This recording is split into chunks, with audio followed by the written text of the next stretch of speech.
Hey guys, welcome back on my YouTube channel. तो आज हम एक क्वाइट प्लेस मूवी को एक्सप्लेन करेंगे। इस मूवी को IMDb पर 7.5, रॉटन टोमेटोज पर 96%, मेटाक्रिटिक्स पर 82% की रेटिंग्स मिली है। मूवी की कास्ट की बात करते हैं। मूवी एक फैमिली के ऊपर बेस्ड है, जिसमें ली अबाउट फादर है, एवेलाइन अबाउट मदर है और इनके 3 बच्चे होते हैं, जिनमें से बड़ी बेटी का नाम रैगन, बड़े बेटे का नाम मार्कस और छोटे बेटे का नाम ब्यू होता है। तो बिना टाइम वेस्ट करते हुए चलते हैं मूवी के एक्सप्लेनेशन की तरफ। मूवी स्टार्ट होती है एक शहर को दिखाते हुए, जहाँ कोई क्राउड नहीं है, कोई इंसान नहीं है, कोई जानवर नहीं है। शहर को देख के ऐसा लगता है जैसे यहाँ पर कोई ट्रेजेडी हुई हो। तभी सीन एक फैमिली की तरफ जाता है, जो कि मॉल से अपने ज़रूरत का सामान इकट्ठा कर रहे होते हैं। पर ये लोग किसी चीज़ को लेकर बहुत ही ज़्यादा घबराए होते हैं। ये लोग अपना काम बहुत ही सावधानी से करते हैं, ताकि कोई आवाज़ ना उत्पन्न हो सके। ये लोग आपस में साइन लैंग्वेज में बात करते हैं, ताकि इनकी आवाज़ से साउंड जनरेट ना हो सके। ये लोग सामान इकट्ठा कर ही रहे होते हैं, तब ब्यू जो सबसे छोटा होता है वो एक टॉय मॉल से उठा लेता है, पर उसका डैड उससे वहीं रख देता है और टॉय को अपने साथ ले जाने से बिल्कुल मना करता है। ये लोग मॉल से बाहर निकलते हैं तो रैगन अपने छोटे भाई को उदास नहीं देख पाती। वो उसे टॉय दे देती है, पर उसकी बैटरी वहीं छोड़ देती है। रैगन के जाने के बाद ब्यू वो बैटरी भी उठा लेता है। फिर ये लोग अपना सफ़र जारी रखते हैं। ये लोग चल ही रहे होते हैं, तभी सबके पीछे ब्यू होता है। वो अपने टॉय को चालू कर देता है, जिसकी आवाज़ सुनकर सारे बहुत ज़्यादा घबरा जाते हैं। उनका फादर अपने बेटे की तरफ भागता है टॉय की आवाज़ को बंद करने के लिए, पर तभी जंगल से एक बड़ा सा और डरावना क्रीचर उसके बेटे को उठाकर ले जाता है और स्क्रीन ब्लैकआउट हो जाती है। जहाँ कुछ दिन और बीत जाते हैं। ये लोग अब जंगल में बीचों बीच एक अबैंडन्ड घर में रहने लगते हैं, जिसके आसपास बड़े बड़े टैंक लगे होते हैं। सीन फोकस होता है लिया बोर्ड पर, जो कि अपने रिसर्च रूम में बैठकर उन क्रीचर के बारे में इंफॉर्मेशन कलेक्ट कर रहा होता है। उसके रूम को देख के हमें पता चलता है कि उसने क्रीचर पर नज़र रखने के लिए अपने घर के आसपास के एरिया में कैमरास लगा रखे थे, जिसे वो अपने रूम से मॉनिटर करता है। उसकी इन्फॉर्मेशन के हिसाब से उस एरिया में 3 क्रीचर है, जो कि छोटी सी आवाज़ सुनकर अब उन पर हमला कर सकते हैं। इसलिए ये लोग साइन लैंग्वेज में बात करते हैं। सीन एवेलाइन पर जाता है, जो कि एक बार फिर प्रेग्नेंट होती है। शाम को फादर अपने छोटे बच्चे की चीज़ों को देखता है, जिसे उस क्रीचर ने उठा लिया था। वो अपने बेटे को याद करता है। रात को डिनर के बाद रैगन और मार्कस एक गेम खेल रहे होते हैं। तभी गलती से उनसे साइड में रखा एक लैंप गिर जाता है, जिससे साउंड जनरेट होती है और वहाँ आग लग जाती है। पर तभी उनका फादर आग को बुझा देता है, पर आवाज़ के जनरेट होने के कारण वो क्रीचर उनके छत पर आ जाता है। फादर सबको शांत रहने बोलता है और घर के वॉल के छेद से देखता है। 2 छोटे एनिमल उसके छत से नीचे गिर जाते हैं और ये आवाज़ उन्हीं की थी। ये देखकर ये लोग सुकून की सांस लेते हैं। इन लोगों ने अपने घर के चारों तरफ लाइटें लगा रखी थी, ताकि वो एनिमल्स को घर से दूर रख सके। सीन फिर फादर के रूम में जाता है, जहां वो एक ईयर गैजेट बना रहा होता है, जिससे कि अगर क्रीचर उनके आसपास आएगा तो इस गैजेट से एक साउंड वेव जनरेट होगी, जिससे उस क्रीचर की सुनने की तेज़ क्षमता के कारण वो साउंड का वेव बर्दाश्त नहीं कर पाएगा। और जिस इंसान ने ये गैजेट अपने कान में लगाया होगा उसे भी ये साउंड सुनाई देगा और वो भी समझ जाएगा कि क्रीचर कहीं आसपास ही है। तभी वहाँ फादर की वाइफ एवेलाइन आती है और ये दोनों कुछ क्वालिटी टाइम स्पेंड करते हैं। स्क्रीन ब्लैकआउट होती है और कहानी कुछ दिन आगे जाती है, जहाँ एवेलाइन की डिलीवरी डेट आने वाली होती है और वो अपना चेकअप खुद ही कर रही होती है। सीन रैगन पर जाता है, जहाँ वो अपने डैड के रिसर्च रूम में छुपकर जा रही होती है, पर तभी उसका डैड वहाँ आता है और उसे रूम में जाने से रोकता है, जिससे रैगन नाराज़ हो जाती है। तब ली उसका डैड उसे समझाने की कोशिश करता है और जो उसने ईयर गैजेट बनाया था वो उसे पकड़ा कर वहाँ से चला जाता है ताकि वो क्रीचर से उसकी सेफ्टी कर सके। पर गैजेट मिलने पर भी रैगन अपने डैड से नाराज़ ही रहती है, क्योंकि उसे लगता है उसका डैड इसलिए उससे नाराज़ है क्योंकि उसने अपने छोटे भाई को वो टॉय उठाकर दे दिया था और उसी के कारण क्रीचर उसके छोटे बेटे को उठाकर ले गया। और रैगन भी खुद को ही अपने भाई की मौत का जिम्मेदार मानती है। सीन इवेलाइन और मार्कस पर जाता है, जहाँ इवेलाइन मार्कस को पढ़ा रही होती है। तभी ली सबके लिए खाना लेने जा रहा होता है, जिसे देखकर मार्कस भी अपने डैड के साथ जाने की जिद करता है। उसकी माँ उसे समझाती है पर उसकी जिद से परेशान होकर वो उसे ली के साथ जाने देती है। अपने भाई को जाता देख रैगन भी ली से साथ चलने के लिए बोलती है, पर ली उसे साथ ले जाने से बिल्कुल मना कर देता है और घर पर रहकर अपनी माँ का ख्याल रखने बोलता है, जिससे गुस्सा होकर रैगन वहाँ से चली जाती है और ली भी मार्कस को लेकर वहाँ से चला जाता है। रैगन अपने रूम में जाकर अपने डैड के गैजेट को ट्राई करती है, पर उसमें से कोई आवाज़ नहीं सुनाई देती, इसलिए उसे लगता है कि उसके डैड ने उसे बेवकूफ़ बनाया है और वो रोने लगती है और अपना कुछ सामान पैक करके घर से जाने लगती है। दूसरी तरफ ली मार्कस को लेकर रिवर के पास जाता है, जहाँ की उसने मछलियों को पकड़ने के लिए जाल बिछा रखे होते हैं। तब वो अपने ट्रैप से एक मछली निकालता है और वो गलती से उसके हाथ से छूट जाती है। मार्कस हाइपर हो जाता है और उसे पकड़ने की कोशिश करता है, पर ली उसे रोकता है क्योंकि उसने अगर थोड़ी सी भी वहाँ आवाज़ की तो क्रीचर वहाँ आकर उन पर अटैक कर देंगे। दूसरी तरफ इवेलाइन एक बोरी में कुछ वेस्ट सामान भरकर ली के रिसर्च रूम से जा रही होती है। तभी स्टेयर्स पर उसकी बोरी एक कील में अटक जाती है, जिसे वो बोरी को खींचकर बोरी को कील से निकाल लेती है और बाहर चली जाती है। पर एज अ ऑडियंस हम देख पाते हैं कि खिंचाव के कारण कील बिल्कुल सीधी खड़ी हो चुकी है। सीन ली और मार्कस की तरफ जाता है, जहाँ ली मार्कस को लेकर एक झरने के पास जाता है और कहता है यहाँ तुम आवाज़ कर सकते हो, क्योंकि झरने की आवाज़ के कारण क्रीचर को उनकी आवाज़ नहीं सुनाई देगी। मार्कस वहाँ ज़ोर से चिल्लाता है, जिससे उसे बहुत अच्छा लगता है, क्योंकि अब तक ये लोग बस साइन लैंग्वेज में ही बात कर रहे थे और उन्हें अपनी आवाज़ बाहर निकालने का मौका ही नहीं मिला था। फिर मार्कस ली से रैगन को साथ न लाने का कारण पूछता है, क्योंकि वहाँ आकर रैगन को भी खुशी मिलती। वो अपने डैड से पूछता है कि वो रैगन को अपने छोटे भाई के लिए ज़िम्मेदार मानता है या नहीं, पर ली उसे बिल्कुल मना कर देता है, कहता है रैगन की इसमें कोई गलती नहीं थी। फिर मार्कस ली से पूछता है कि वो रैगन से प्यार करता है या नहीं, जिस पर ली कहता है हाँ बिल्कुल करता हूँ। तो मार्कस ली को रैगन को बताने बोलता है, जिस पर ली कोई जवाब नहीं देता। दूसरी तरफ रैगन अपने भाई की कब्र पर जाती है, जहाँ से उसे क्रीचर उठाकर ले गया होता है। वो वहाँ जाकर अपने भाई को याद करती है। सीन इवेलाइन पर जाता है, जहाँ वो अपने छोटे बेटे की फ़ोटो लेकर देख रही होती है और उसे याद कर रही होती है। जंगल में मार्कस और ली आगे बढ़ते हैं, जहाँ उन दोनों को एक ओल्ड लेडी की डेड बॉडी मिलती है, जिस पर क्रीचर ने अटैक किए होते हैं और उसे मार दिया था। और उसकी डेड बॉडी के पास उसका हस्बैंड खड़ा था, जो कि अपनी बीवी की मौत के कारण रोने ही वाला था।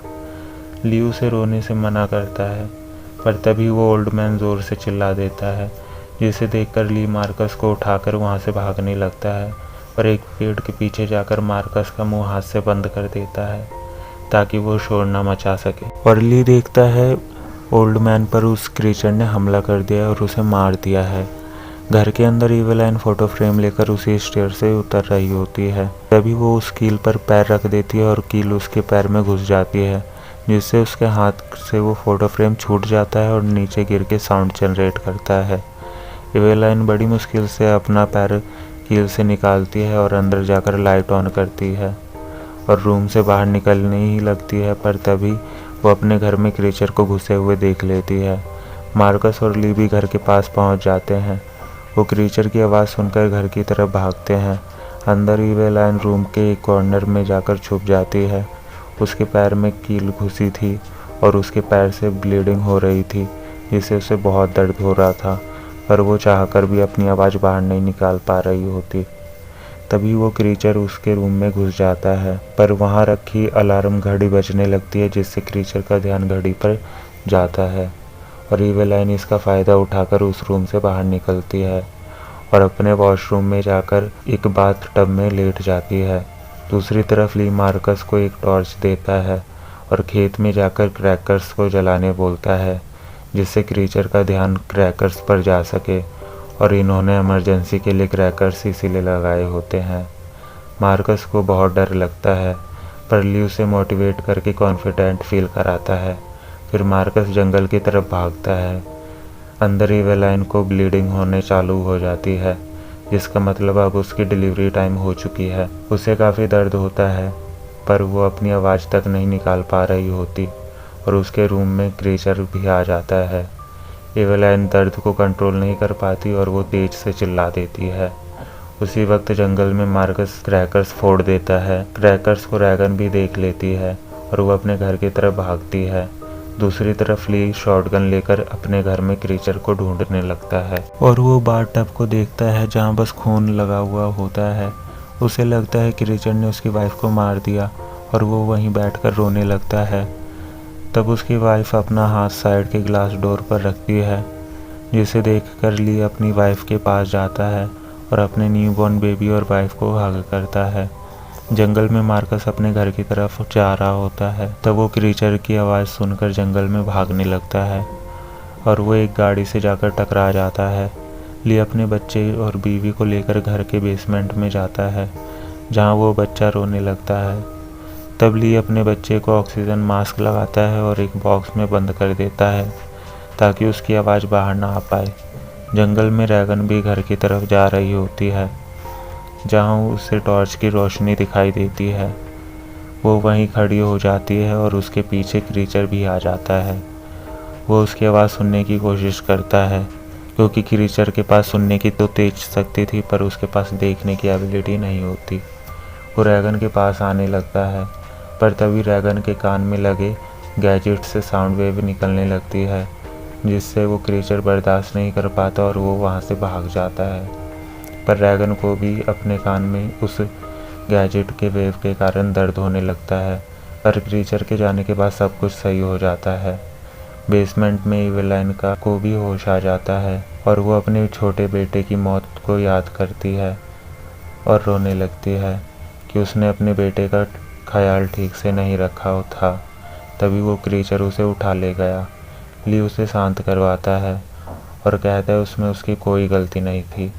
तब इवेलाइन ली को बताती है कि उसे लड़का हुआ है और वो फिर ली से मार्कस और रैगन के बारे में पूछती है कि वो दोनों कहाँ है, जिस पर ली बताता है वो अभी भी जंगल में ही है और वो इवेलाइन को शांत करवाता है कि वो उन्हें लेने जाएगा। इवेलाइन उससे प्रॉमिस लेती है कि वो अपने बच्चों को सही सलामत घर लेकर आएगा, क्योंकि बच्चों को अगर उनके पेरेंट्स प्रोटेक्ट नहीं करेंगे तो कौन करेगा। ली उसे प्रॉमिस करता है कि वो अपने बच्चों को कुछ नहीं होने देगा। जंगल में रैगन टॉर्च की रोशनी का पीछा करती है, जहाँ उसे मार्कस मिलता है। दोनों एक दूसरे को मिलकर बहुत ज़्यादा खुश हो जाते हैं। दूसरी तरफ ली बेसमेंट से बाहर निकलता है और तभी बेसमेंट में पानी भरना चालू हो जाता है, क्योंकि उनके घर का वाटर पाइप टूट चुका था। दूसरी तरफ रैगन और मार्कस टैंक के ऊपर चढ़कर अपने डैड के आने का वेट कर रहे होते हैं। ली अपने रिसर्च रूम में जाता है और कैमरास के थ्रू पता लगाता है कि उसके बच्चे हैं कहाँ पर। बेसमेंट में पानी बहुत ज़्यादा बढ़ चुका था और इवेलाइन देखती है उसके बच्चे वाला बॉक्स पानी में तैर रहा था और वहीं पे साइड में क्रीचर भी उन्हें ढूंढ रहा था। इवेलाइन पानी में उतरती है और अपने बेटे को बॉक्स से निकालती है और तभी क्रीचर भी पानी से बाहर निकलता है। क्रीचर के पास देखने की एबिलिटी नहीं होती, इसलिए वो इवेलाइन की आवाज़ को सुनने की कोशिश करता है। इवेलाइन धीरे धीरे पीछे होने लगती है और वो क्रीचर भी आगे बढ़ने लगता है।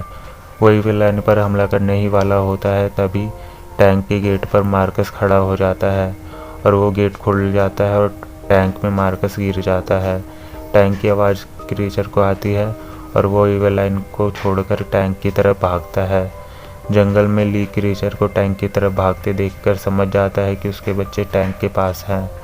टैंक में कॉर्न के दाने रखे हुए थे, जिसके कारण मार्कस कॉर्न के दानों के अंदर धंसने लगता है। तभी टैंक का गेट टूटकर मार्कस के पास गिरता है, जिसे देखकर रैगन भी अपने भाई को बचाने के लिए टैंक में कूद जाती है और वो टूटे हुए गेट को अपने भाई की तरफ धकेलने लगती है ताकि वो उस पर चढ़कर सेफ हो सके। और तभी वो भी कॉर्न के दानों के कारण उसमें धंसने लगती है। मार्कस जल्दी से गेट पर चढ़ता है और अपनी बहन को ऊपर खींचता है। दोनों सेफ ही हुए थे, तभी उन पर क्रीचर आकर हमला करने लगता है। दोनों गेट के नीचे घुस जाते हैं। क्रीचर के पास आने के कारण रैगन के कान में लगा गैजेट साउंड वेव क्रिएट करने लगता है, जिससे रैगन को भी तकलीफ होने लगती है, पर वो क्रीचर साउंड वेव के कारण वहाँ से भाग जाता है। और रैगन को गैजेट के यूज़ के बारे में नहीं पता था, इसलिए वो गैजेट को बंद कर देती है। एवेलाइन बेसमेंट से निकलकर ली के रिसर्च रूम में जाती है, जहाँ वो कैमरास में देखती है कि ली को रैगन और मार्कस मिल चुके हैं। वो तीनों खुशी होते हैं मिलने से। तभी वहाँ क्रीचर के होने की आवाज़ आती है। ली अपने बच्चों को पास में खड़ी कार में जाने बोलता है। मार्कस कार के ड्राइवर सीट पर बैठ जाता है और रैगन कार के नीचे छुप जाती है। ली पास में रखे कुल्हाड़ी को उठा लेता है और वो क्रीचर उसके ठीक ऊपर ही बैठा होता है। क्रीचर जैसे ही उस पर छलांग लगाता है, ली उस पर कुल्हाड़ी से हेडशॉट ले लेता है, पर क्रीचर भी उस पर हमला करने में कामयाब हो जाता है और वो अपने पंजों से ली को मारकर दूर फेंकता है। अपने डैड को मरता देख मार्कस जोर से चिल्ला देता है, जिससे उस क्रीचर का ध्यान मार्कस पर जाता है। रैगन तुरंत कार के नीचे से निकलकर कार के अंदर जाती है और अपने भाई को शांत करवाती है। तभी क्रीचर उन पर हमला करने लगता है। अपने बच्चों की जान को खतरे में देखकर इंजर्ड ली एक बार फिर खड़ा हो जाता है और वो कुल्हाड़ी को उठाकर नीचे गिरा देता है, जिससे कि क्रीचर का ध्यान उस पर चला जाता है। ये सब रैगन कार से देख रही होती है। तब ली रैगन को अपने आखिरी समय में वो रैगन से कितना प्यार करता है वो उसे इशारे के थ्रू बताता है, जिसे देखकर रैगन बहुत ज़्यादा इमोशनल हो जाती है। आखिर में ली जोर से चिल्लाकर क्रीचर का ध्यान अपनी तरफ करता है और खुद को अपने बच्चों के लिए सैक्रिफाइस कर देता है। ये सब एवेलाइन भी कैमरास से देख रही होती है और क्रीचर ली पर अटैक कर देता है, जिसका फ़ायदा उठाकर मार्कस कार स्टार्ट करके अपने घर की तरफ निकलता है और रैगन कार से बस अपने डैड को आखिरी बार देख रही होती है। फिर रैगन और मार्कस अपने घर पहुंचते हैं, जहां उनकी माँ उन्हें ली के रिसर्च रूम में ले जाती है और मार्कस को एक कॉर्नर में बैठा देती है। रैगन अपने डैड के रिसर्च रूम को देखती है, जहां ली ने उसे कभी नहीं आने दिया था। एवेलाइन अपने न्यूबॉर्न बेबी को उठाकर मार्कस को पकड़ा देती है और खुद एक शॉटगन उठा लेती है ताकि वो अपने बच्चों को क्रीचर से प्रोटेक्ट कर सके। रैगन अपने डैड के रिसर्च के सामान को देखती है, जिससे उसे पता चलता है कि जो गैजेट ली ने उसे दिया था वो उसने कितनी मेहनत से बनाया था, जिसे देखकर वो इमोशनल हो जाती है और रोने लगती है। तब उसकी माँ उसके पास आकर समझाती है कि हमारे लिए ली ने खुद को सैक्रिफाइस कर दिया और अब हमें ली के सैक्रिफाइस को ख़राब नहीं होने देना है। तभी उस रूम में क्रीचर आकर खड़ा हो जाता है। एवेलाइन उस पर गन पॉइंट कर देती है। तभी साइड में रखे टीवी से आवाज़ निकलना चालू हो जाती है और वो क्रीचर उस टीवी को तोड़ने लगता है। रैगन अपने साइड में रखे बोर्ड को देखती है, जिसमें क्रीचर की कुछ वीकनेस लिखी हुई थी, जिसे देखकर वो समझ जाती है कि क्रीचर की वीकनेस ये गैजेट है। वो गैजेट को चालू करके अपने कान में लगा लेती है, जिससे क्रीचर को पेन होने लगता है और रैगन को भी परेशानी होती है। तभी वो अपने साइड में रखे माइक और साउंड सिस्टम को देखती है। वो अपने कान से गैजेट को निकालकर माइक पर रख देती है, जिससे क्रीचर तड़पने लगता है और वो साउंड बिल्कुल बर्दाश्त नहीं कर पा रहा होता। वो वहीं बेहोश होकर गिर जाता है। इस सीन को देखकर एवेलाइन को समझ आता है कि गैजेट का क्या यूज़ है। वो अपनी बेटी को देख ही रही होती है, तभी क्रीचर एक बार फिर उठ खड़ा होता है। वो उन पर हमला करने ही वाला था, तभी एवेलाइन शॉटगन से क्रीचर का हेडशॉट लेकर उसे वहीं मार देती है। तभी इन्हें और क्रीचर की भी आवाज़ आती है। वो कैमरास में देखते हैं कि दो क्रीचर और इनकी तरफ बढ़ते जा रहे हैं, जो हमें पहले ही पता था, क्योंकि ली ने पहले ही बोर्ड पर लिखकर कंफर्म कर दिया था कि उनके एरिया में 3 क्रीचर है, जिसमें से एक को एवेलाइन और रैगन ने मार दिया और अभी 2 बाकी है। क्रीचर को अपने घर के पास आते देख रैगन अपने साउंड सिस्टम का साउंड फुल पर सेट कर देती है और माइक को अपने हाथ में उठा लेती है। इस बार एवेलाइन भी घबराती नहीं है। वो कॉन्फिडेंटली स्माइल करती है और अपने शॉटगन को रिलोड करती है और स्क्रीन ब्लैकआउट हो जाती है और मूवी यहीं एंड होती है। मूवी का सेकंड पार्ट 2021 में रिलीज़ होने वाला है और इसका ट्रेलर आप यूट्यूब पर देख सकते हो। अगर आपको सेकंड पार्ट देखना हो तो कमेंट करके बता देना, जिससे सेकंड पार्ट जब भी रिलीज़ होगी आपको इस चैनल पर उस मूवी की एक्सप्लेनेशन मिल जाएगी। तो बात कर लेते हैं स्टोरी लाइन की। मूवी की स्टोरी लाइन बस हमें यही बताना चाहती है कि हर इंसान के लिए उसकी फैमिली बहुत इंपॉर्टेंट होती है। दुनिया आपका साथ छोड़ देगी पर आपकी फैमिली आपका साथ कभी नहीं छोड़ेगी। जैसे जब मार्कस टैंक में गिर जाता है तो रैगन अपनी जान की परवाह ना करते हुए अपने भाई को बचाती है। और दुनिया में एक माँ बाप का ही प्यार ऐसा होता है जिसमें पेरेंट्स अपने बच्चों के लिए कुछ भी कर सकते हैं। जैसे बच्चे जब गलती करते हैं तब पेरेंट्स उन्हें सही रास्ते पर लाने के लिए उन्हें डांटते या समझाते हैं, पर बच्चे इस बात का बुरा मानकर बैठ जाते हैं। जैसे कि मूवी में रैगन को लगता है कि उसका डैड उससे प्यार नहीं करता, पर जब ली अपने बच्चों की जान खतरे में देखता है तब वो खुद को भी सैक्रिफाइस कर देता है अपने बच्चों के लिए। मूवी की ये चीज़ बताती है कि पेरेंट्स सब में आने पर कुछ भी कर सकते हैं, वो किसी भी हद को पार कर सकते हैं और अपने बच्चों की खुशी के लिए वो खुद को भी कुर्बान कर सकते हैं। दुनिया में एक पेरेंट्स का प्यार ही इतना लॉयल होता है, जहाँ पेरेंट्स खुद मेहनत करके दिन रात काम करके अपने बच्चों को अच्छी परवरिश, अच्छी लाइफ, बुरे लोगों से प्रोटेक्ट और सारी ख्वाहिशें पूरी करते हैं और इसके बदले में वो बच्चों से कुछ नहीं मांगते, बस उनका थोड़ा सा प्यार और अपने बच्चों की लाइफ अच्छा देखना चाहते हैं। पर आजकल के बच्चे 14 साल के होते नहीं हैं, लौंडियाबाजी में लग जाते हैं और बंदी से धोखा मिलने पर डिप्रेस होकर हाथ की नस काट लेते हैं। वो झूठे प्यार के लिए मरने के लिए तैयार रहते हैं, पर एक बार अपने पेरेंट्स के बारे में नहीं सोचते कि इतना बड़ा उन्होंने अपने खून पसीने से पाल कर किया है। बात कर लेते हैं मूवी के कैरेक्टर अपग्रेड के बारे में। मूवी में ली का कैरेक्टर एक रिस्पॉन्सिबल फादर का होता है जो कि अपने बच्चों की प्रोटेक्शन के लिए कुछ भी कर सकता है, इसलिए उसने अपने छोटे बेटे को टॉय साथ में रखने से मना किया था। रैगन का कैरेक्टर एक ब्रेव गर्ल का था जो कि अपनी फैमिली को बचाने के लिए कुछ भी कर सकती थी। बात कर लेते इवेलाइन के कैरेक्टर की, जो कि मूवी की स्टार्टिंग में एक रिस्पॉन्सिबल मदर तो थी पर उसमें क्रीचर से फेस ऑफ करने की हिम्मत नहीं थी। पर जब वो अपने पति को मरते देखती है तो वो समझ जाती कि अब सारी रिस्पॉन्सिबिलिटी उसकी है और कुछ भी करके उसे अपने बच्चों को बचाना है और अपने पति के सैक्रिफाइस को ख़राब नहीं होने देना है। वो क्रीचर का हेडशॉट लेती है तो उसके अंदर कॉन्फिडेंस आता है, जैसे कि एक नूब ने लास्ट बंदे को मारकर चिकन डिनर किया हो। और जब वो दो और क्रीचर को अपने घर में आते देखती है तो वो डरने के बजाय उनका सामना करने के लिए तैयार हो जाती है। मूवी की ये चीज़ बताती है इंसान चाहे कितना भी कमज़ोर क्यों ना हो, बात जब फैमिली और सिचुएशन की आती है तो वो खुद ब खुद स्ट्रांग हो जाता है। इसलिए कहते हैं इंसान को हमेशा प्रॉब्लम का सामना करना चाहिए, तभी उस प्रॉब्लम का सॉल्यूशन निकलेगा। अगर हम उस प्रॉब्लम से भागेंगे, सुसाइड करेंगे, ये कोई सॉल्यूशन नहीं होता, बल्कि अपनी फैमिली के लिए हम जाते जाते भी प्रॉब्लम क्रिएट करके चले जाते हैं। तो guys, moral of the story, खुद पर भरोसा रखो, एक दिन सब कुछ सही होगा।